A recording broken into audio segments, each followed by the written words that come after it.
इस पूरे ब्रह्मांड में हमारी धरती का गोला धूल का कण भी नहीं, जिससे अंदाजा लगाया जा सकता है कि अगर धरती धूल के कण के बराबर है तो सूर्य संतरे के बराबर होगा। आज भी इस धरती पर 70% से ज्यादा पानी है, यानी धरती के वजन से 10 गुना ज्यादा। मानव आबादी धरती के मात्र 20 से 25% हिस्से पर रहती है। उसमें भी अधिकतर पर जंगल, रेगिस्तान, पहाड़ और नदियां हैं। अगर गौर करें तो इस 20 से 25% हिस्से पर ही अनगिनत रहस्य छिपे हुए हैं। ऐसे में समुद्र के 70 से 75% हिस्सों को तो अभी मानव संपूर्ण रूप से देख भी नहीं पाया है। प्राचीन काल से लोग सागर की यात्रा करने और इसके रहस्यों को जानने की कोशिश में लगे हुए हैं। वहीं अगर हम वैज्ञानिकों की बात करें तो वो महासागर की अब तक सिर्फ 10% नॉलेज ही ले सके हैं। समुंदर को सागर, सिंधु, नदीश, रत्नाकर, सी और न जाने कितने ही नामों से बुलाया जाता है। पहले ये एक ही समुद्र था, फिर 3 हो गए और अब ये कई हैं। तो चलिए दोस्तों, जानते हैं महासागर और समुंदर के उन रहस्यों के बारे में जिन्हें बहुत कम लोग ही जानते हैं।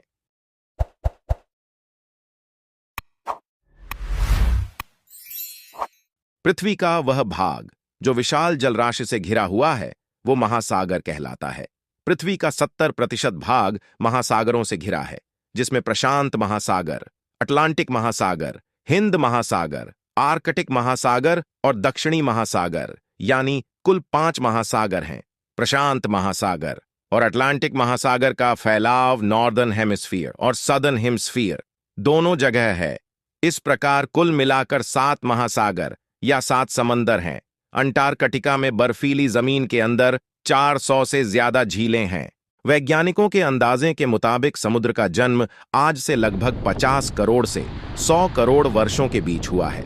दरअसल धरती के विशालकाय गड्ढे पानी से कैसे भर गए, यह अनुमान लगाना मुश्किल है। दूसरी ओर इतने विशालकाय गड्ढे कैसे भरे, यह भी एक बड़ा सवाल है। वैज्ञानिक कहते हैं कि जब पृथ्वी का जन्म हुआ तो वह आग का एक गोला थी। जब पृथ्वी धीरे धीरे ठंडी होने लगी तो उसके चारों तरफ गैस के बादल फैल गए। ठंडे होने पर ये बादल काफी भारी हो गए और उनसे लगातार मूसलाधार वर्षा होने लगी। लाखों साल तक ऐसा होता रहा। पानी से भरे धरती की सतह के ये विशाल गड्ढे ही बाद में समुद्र कहलाए। पृथ्वी के लगभग 36 करोड़ 17 लाख 40 हजार वर्ग किलोमीटर क्षेत्र में समुद्र है।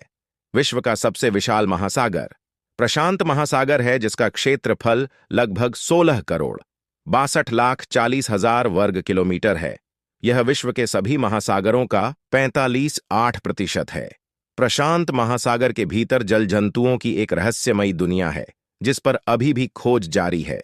प्रशांत महासागर विश्व का सबसे गहरा सागर भी है। इसकी औसत गहराई 3939 मीटर है।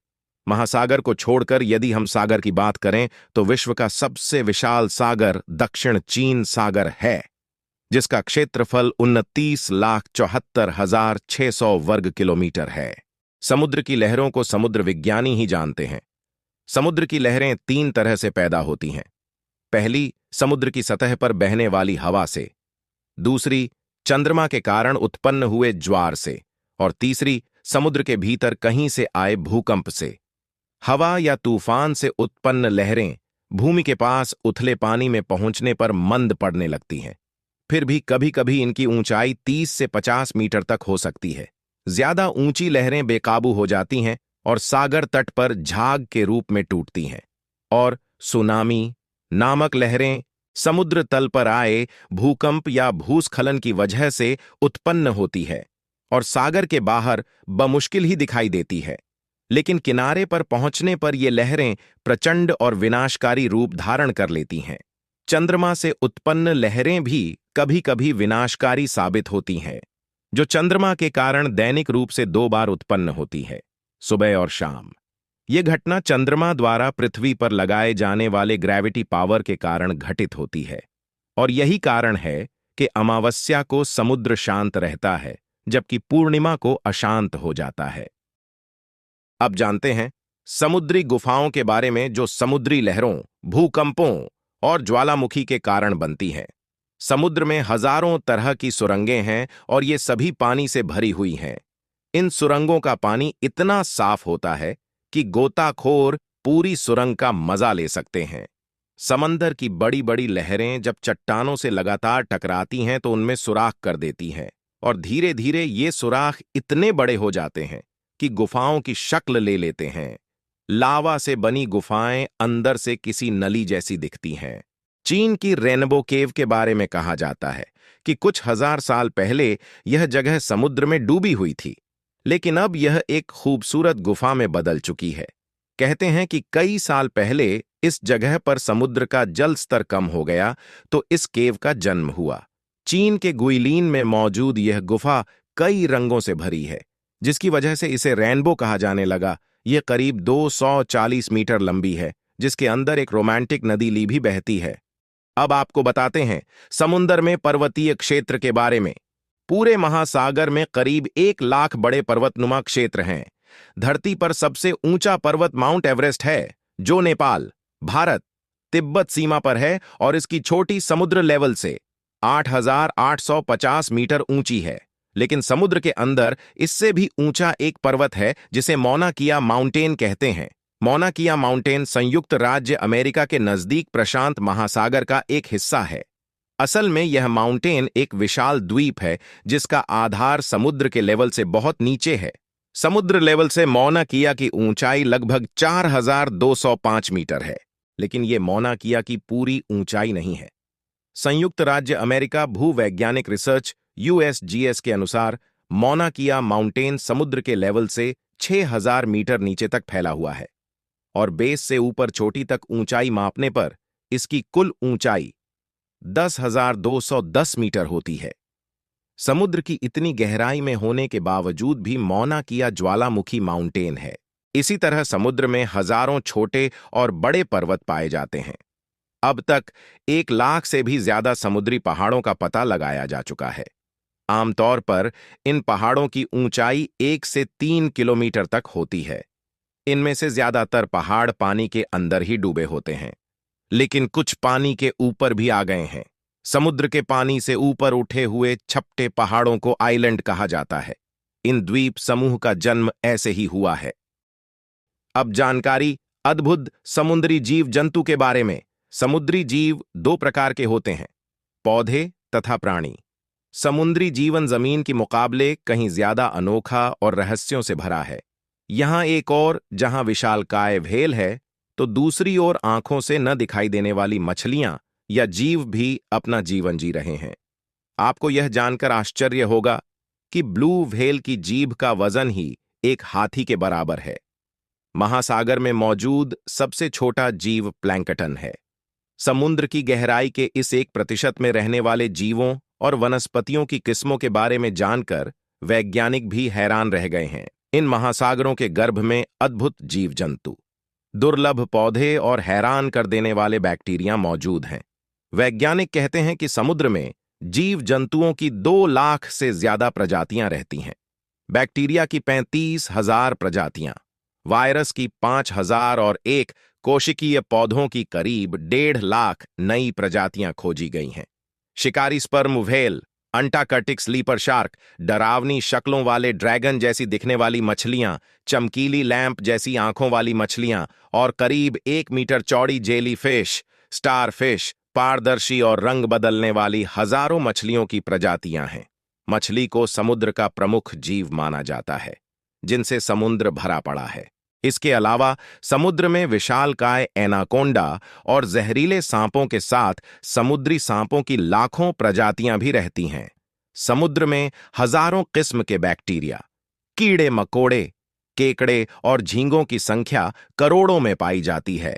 2 मीटर तक के कीड़े भी समुद्र के कुछ विशेष क्षेत्र में पाए जाते हैं।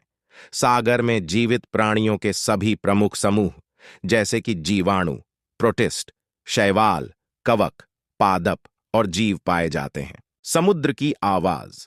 हर एक समुद्र की आवाज अलग होती है। प्रशांत महासागर को शांत माना जाता है तो हिंद महासागर को अशांत।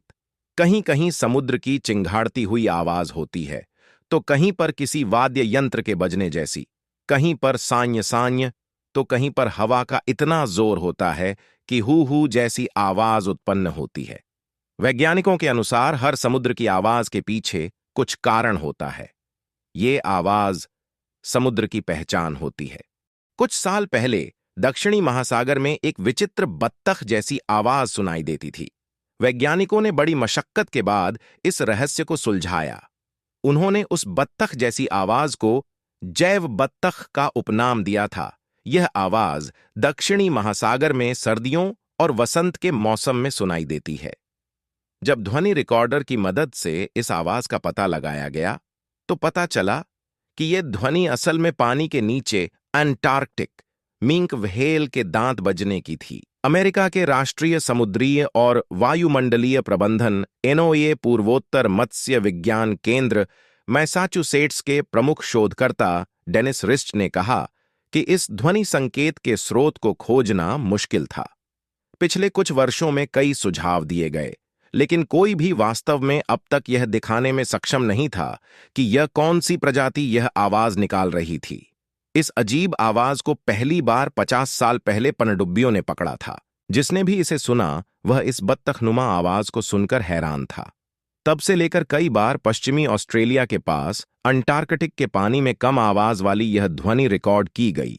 इसके स्रोत को लेकर किसी मछली से लेकर जहाज तक की अटकलें लगाई जा रही थीं।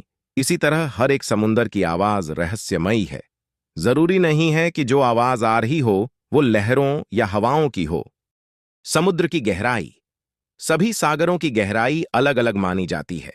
हालांकि महासागरों की गहराई का रहस्य अभी भी बरकरार है। समुद्र की गहराई बेहद ठंडी और अंधेरी होती है, और कभी-कभी तो ज्यादा दबाव के कारण यहां ऑक्सीजन भी काफी कम हो जाती है। धरती पर जितना दबाव महसूस होता है, समुद्र की गहराइयों में यह 1000 गुना ज्यादा होता है। इतना ज्यादा दबाव कि बायोकेमिस्ट्री भी यहां फेल हो जाए।